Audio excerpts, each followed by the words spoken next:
जय हिंद दोस्तों। तो आप सभी का स्वागत है हमारे यूट्यूब चैनल गुड पर। तो आज हम लोग स्पेशल टेस्ट नंबर 3 करने जा रहे हैं। हमने 100 क्वेश्चन कर लिए थे और आज 150 क्वेश्चन तक कर लेंगे। तो चलिए आज शुरू करते हैं। आज का पहला क्वेश्चन है कि भारत का राष्ट्रीय पेड़ कौन सा है। तो जो भारत का राष्ट्रीय पेड़ है वो है बरगद। तो बरगद को भारत का राष्ट्रीय पेड़ कहा जाता है। अगला क्वेश्चन है, भारत के राष्ट्रीय झंडे की लंबाई और चौड़ाई का अनुपात कितना होता है। यानी जो लंबाई और जो चौड़ाई के बीच का जो अनुपात है वो कितना होता है। तो वो हो जाता है 3:2। 3:2 होता है लंबाई और चौड़ाई का अनुपात। अगला क्वेश्चन है, भारत का राष्ट्रगान किसने लिखा था। तो जो भारत का राष्ट्रगान है वो लिखा था रविंद्रनाथ टैगोर ने। तो जो भारत का राष्ट्रगान लिखा था रविंद्रनाथ टैगोर ने। वो जो बंकिम चंद्र चटर्जी थे, इन्होंने कौन सा गीत लिखा था, वंदे मातरम, यानी राष्ट्रगीत जो अपना है वंदे मातरम, वो लिखा था बंकिम चंद्र चटर्जी ने। अगला क्वेश्चन है, हमारा राष्ट्रीय पंचांग कौन सा है। तो हमारा जो राष्ट्रीय पंचांग है वो है विक्रम संवत। तो विक्रम संवत को राष्ट्रीय पंचांग कहा जाता है। अगला क्वेश्चन है, पेस मेकर का संबंध किससे है। तो जो पेस मेकर है वो होता है हृदय के अंदर और इससे हृदय स्पंदन बनता है। अगला क्वेश्चन है, कार्बन का सर्वाधिक शुद्ध रूप कौन सा होता है। तो जो कार्बन का शुद्ध रूप होता है उसे कहते हैं हीरा, और हीरे से जो नीचे का लेवल होता है वो होता है ग्रेफाइट का। तो सबसे शुद्ध रूप जो होता है वो होता है हीरा। अगला क्वेश्चन है, किस धातु का प्रयोग मानव ने सबसे पहले किया था। तो जो सबसे पहले धातु प्रयोग मानव ने ली थी वो ली थी तांबे को। तांबे को सबसे पहले प्रयोग में लिया था। अगला क्वेश्चन है, भारत में पहली रेल कहाँ पर चली थी। तो जो भारत में पहली रेल चली थी वो चली थी 1853 के अंदर, और कहाँ पर चली थी, मुंबई से थाने। तो जो भारत की जो पहली रेल थी वो चली थी मुंबई से थाने, और कब चली थी, 1853 में। अगला क्वेश्चन है, भूमध्य रेखा पर दो देशांतरों के मध्य की दूरी लगभग कितनी होती है। तो जो दो देशांतर होते हैं जो भूमध्य रेखा पर, उनके बीच दूरी होती है 11 किलोमीटर। 11 किलोमीटर इनके मध्य की दूरी होती है।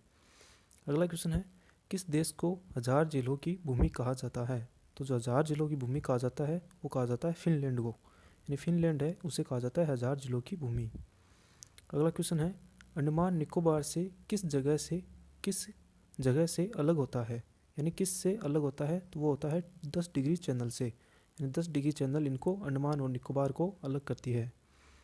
अगला क्वेश्चन है, स्वेज नहर किसको जोड़ती है।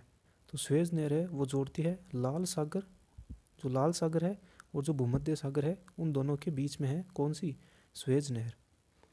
अगला क्वेश्चन है, अंकोर वाट मंदिर कहाँ पर स्थित है। तो अंकोर वाट मंदिर जो कि दुनिया का सबसे बड़ा मंदिर है वो है कंबोडिया के अंदर। अगला क्वेश्चन है, ग्रेट बैरियर रीफ कहाँ पर स्थित है। तो जो ग्रेट बैरियर रीफ है वो है प्रशांत महासागर के अंदर, और अगर देश पूछे तो वो है ऑस्ट्रेलिया के अंदर। ऑस्ट्रेलिया कहाँ है, उत्तर पूर्व में। ठीक है, ऑस्ट्रेलिया के अंदर है। अगला क्वेश्चन है, सबसे अधिक वन प्रतिशत किस राज्य में है। यानी भारत के अंदर सबसे ज़्यादा वन जो प्रतिशत में है वो कहाँ पर है, तो वो है मध्य प्रदेश के अंदर, और अगर संख्या में पूछे तो हो जाएगा मिजोरम। ठीक है। अगला क्वेश्चन है, गीता रहस्य नामक ग्रंथ किसने लिखा था। तो जो गीता रहस्य नामक ग्रंथ है वो लिखा था बाल गंगाधर तिलक ने। अगला क्वेश्चन है, थर्म किसका यूनिट है। तो जो थर्म होता है वो होता है उष्मा का यूनिट। यानी जो उष्मा होती है उसकी जो इकाई होती है उसे कहा जाता है थर्म। अगला क्वेश्चन है, जल का क्वथनांक उच्चतम स्तर पर किस कारण से घट जाता है। तो जो जल का क्वथनांक होता है वो घट जाता है निम्न दाब के कारण। उच्चतम जो स्तर होते हैं उन पर जाकर ये घट जाता है। अगला क्वेश्चन है, बादल किस कारण वायुमंडल में तैरते हैं। तो जो बादल है वो तैरते हैं निम्न घनत्व के कारण। यानी जो निम्न घनत्व हो जाता है उसके कारण, ऊपर जो निम्न घनत्व होता है उसी के कारण ये आकाश में तैरते रहते हैं। अगला क्वेश्चन है, अगले क्वेश्चन पूछा है कि निम्न में से अधिक जलन किससे पैदा होती है। तो जो अधिक जलन होती है वो होती है भाप से।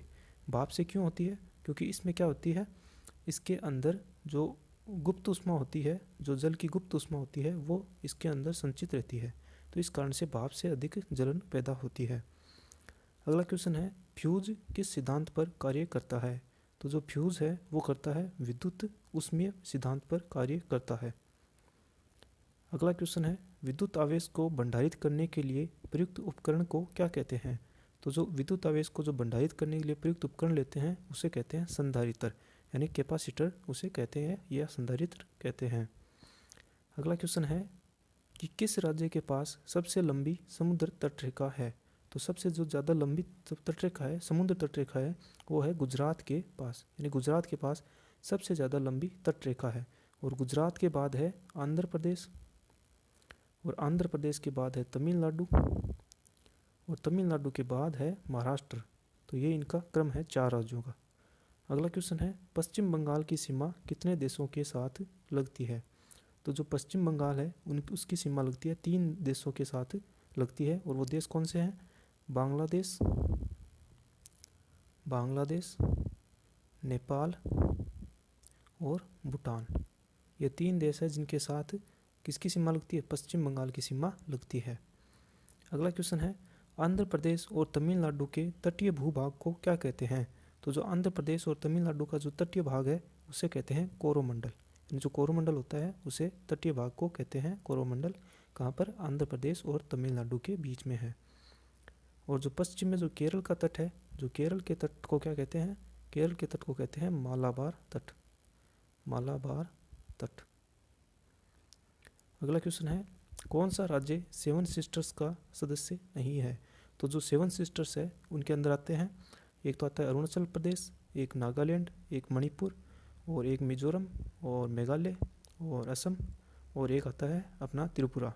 तो इसके अंदर कौन सा नहीं होगा? इसके अंदर नहीं होगा हिमाचल प्रदेश। हिमाचल प्रदेश किस में नहीं आता? 7 सिस्टर्स के अंदर नहीं आता। अगला क्वेश्चन है सही सुमेलित करने हैं। तो जो सही सुमेलित इसके अंदर नहीं करना, मतलब कौन सा गलत बताना है। तो कौन सा गलत हो जाएगा? शिव समुद्र जलप्रपात है वो कावेरी नदी के ऊपर है, और धुआंधार जलप्रपात वो नर्मदा नदी के ऊपर है, और शस्त्र धारा प्रपात है एक तो, और एक है गरसोपात प्रपात। तो जो गरसोपा प्रपात है वो श्रावती नदी के ऊपर है, और जो शस्त्र धारा प्रपात है वो गंगा नदी पर नहीं होकर कहाँ पर है? ये होगा बाल्टी नदी के ऊपर। जो बाल्टी नदी है उसके ऊपर हो जाएगा कौन सा? शस्त्र धारा प्रपात। अगला क्वेश्चन है भारतीय संविधान में भारत को किस रूप में वर्णित किया गया है। तो भारतीय संविधान को अनुच्छेद 1 में क्या कहा गया है? राज्यों का संघ कहा गया है। अगला क्वेश्चन है भारत में वर्तमान में कितने संघ राज्य क्षेत्र है, यानी वर्तमान में कितने केंद्र शासित प्रदेश है। तो ये हो जाएगा 8, और 28 क्या है? राज्य है, 28 राज्य हैं। अगला क्वेश्चन है किस वर्ष में भारतीय नागरिकों के मौलिक कर्तव्य संविधान में शामिल किए गए थे। तो जो मौलिक कर्तव्य हैं उनको कब शामिल किया गया था? तो इनको किया गया था 1976 के अंदर। अगला क्वेश्चन है भारत की संविधान सभा का संवैधानिक सलाहकार कौन थे। तो जो संविधान सभा थे उसका जो संवैधानिक सलाहकार था वो कौन हो जाएगा? वो हो जाएगा सर सीवी रमन। सीवी रमन जी कौन थे? संवैधानिक सलाहकार थे। अगला क्वेश्चन है निम्न में से किस धातु का गलनांक सर्वाधिक होता है। तो जो सबसे ज़्यादा जो गलनांक होता है वो होता है टंगस्टन का, और इसी कारण टंगस्टन के जो फ्यूज के तार होते हैं वो बनाए जाते हैं। अगला क्वेश्चन है पुरुषों में पुरुषत्व के लिए कौन सी गुणसूत्र संयोजन उत्तरदायी है। तो जो पुरुषत्व होता है यानी जो पुरुष का जो निर्धारण होता है वो कौन से गुणसूत्र के कारण, गुणसूत्रीय संयोजन के कारण होता है। तो होता है एक्स और वाई। जो अगर हो जाएगा एक्स और वाई होगा तो ही वो पुरुष होगा, और एक्स के अंदर वो लड़की होगी। अगला क्वेश्चन है एक सामान्य मानव शरीर में कोशिका में गुणसूत्रों की संख्या कितनी होती है। तो जो गुणसूत्रों की संख्या होती है वो हो जाएगी 46, यानी 46 जो गुणसूत्र होते हैं वो होते हैं मानव की शरीर की कोशिका में। अगला क्वेश्चन है कि जीन शब्द किसने दिया था। तो जो जीन शब्द है वो दिया था जॉनसन ने। तो जॉनसन थे, उन्होंने जीन शब्द दिया था। अगला क्वेश्चन है, अगले क्वेश्चन में पूछा है डीएनए अंगुली छाप का प्रयोग किसकी पहचान के लिए किया जाता है। तो जो डीएनए अंगुल छाप का प्रयोग है वो माता पिता की संतान का पता लगाने, और बलात्कारी का पता लगाने, और चोर का पता लगाने के लिए किया जाता है। तो इसमें आंसर हो जाएगा उपयुक्त सभी। अगला क्वेश्चन है डीएनए में कौन सी शर्करा पाई जाती है। तो जो डीएनए होता है उसके अंदर पाई जाती है पेंटोज शर्करा, और डीएनए की फुल फॉर्म क्या होती है? Deoxyribose nucleic acid. तो डीएनए की जो फुल फॉर्म होती है डीऑक्सीराइबोज न्यूक्लिक एसिड। अगला क्वेश्चन है भारत के मुख्य न्यायमूर्ति यानी जो सीजीआई होते हैं, चीफ जस्टिस ऑफ इंडिया, वो कौन है? तो वो अभी वर्तमान में है एनवी रमन्ना। जो एनवी रमन्ना जी है वो अभी वर्तमान में सीजीआई है, यानी मुख्य न्यायमूर्ति है। अगला क्वेश्चन है भारतीय उच्चतम न्यायालय के न्यायाधीशों की नियुक्ति कौन करता है। तो जो भारतीय उच्चतम न्यायालय यानी सुप्रीम कोर्ट है उसके न्यायाधीशों की नियुक्ति कौन करता है, तो वो करता है राष्ट्रपति। तो जो राष्ट्रपति है वो नियुक्ति करते हैं। और कौन सा अनुच्छेद है, अनुच्छेद हो जाएगा 124, 24 का बी पार्ट। अगला क्वेश्चन है सर्वोच्च न्यायालय के न्यायाधीश की नियुक्ति किस आयु में, जो सर्वोच्च न्यायालय के न्यायाधीश है वो किस आयु में सेवानिवृत्त होते हैं। तो जो ये सेवानिवृत्त होते हैं वो होते हैं 65 वर्ष की आयु में। अगला क्वेश्चन है भारतीय संविधान का अंतिम व्याख्याता कौन है। तो जो भारतीय संविधान का अंतिम व्याख्याता होता है वो होता है सुप्रीम कोर्ट यानी सर्वोच्च न्यायालय।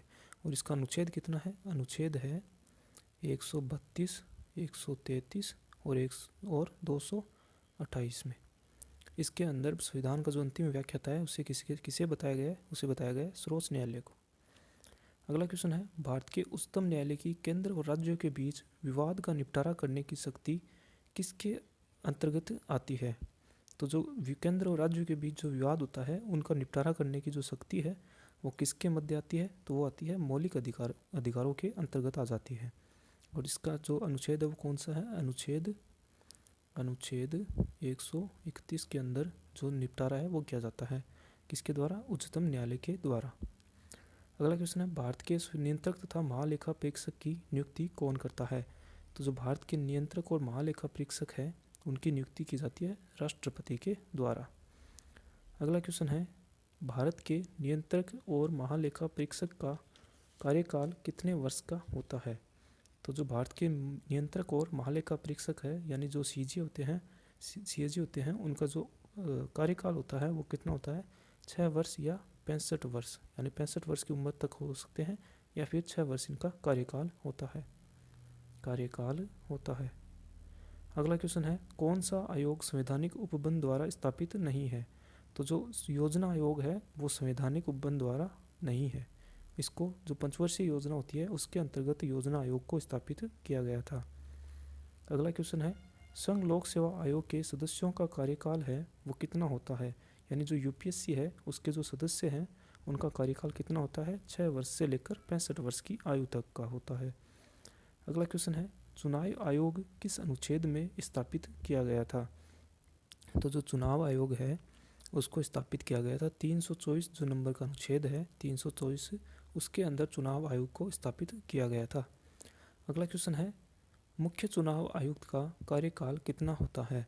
तो जो मुख्य चुनाव आयुक्त है उसका कार्यकाल हो जाता है 6 वर्ष से लेकर 65 वर्ष की आयु तक का।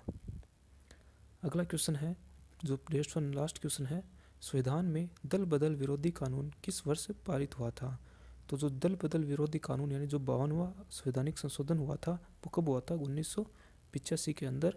और इसके अंदर कौन सी अनुसूची जोड़ी गई, 10वीं अनुसूची को जोड़ा गया था। जो 10वीं अनुसूची है वो 1985 के अंदर जोड़ी गई। और दल बदल विरोधी कानून कब बना था, 1985 के अंदर। तो ये थे अपने जो 150 क्वेश्चंस है वो कंप्लीट हो चुके हैं। तो ये वीडियो आपको कैसे लगे हमें कमेंट सेक्शन में ज़रूर बताएं एंड वीडियो को ज़्यादा से ज़्यादा शेयर करें। Thanks for watching this video.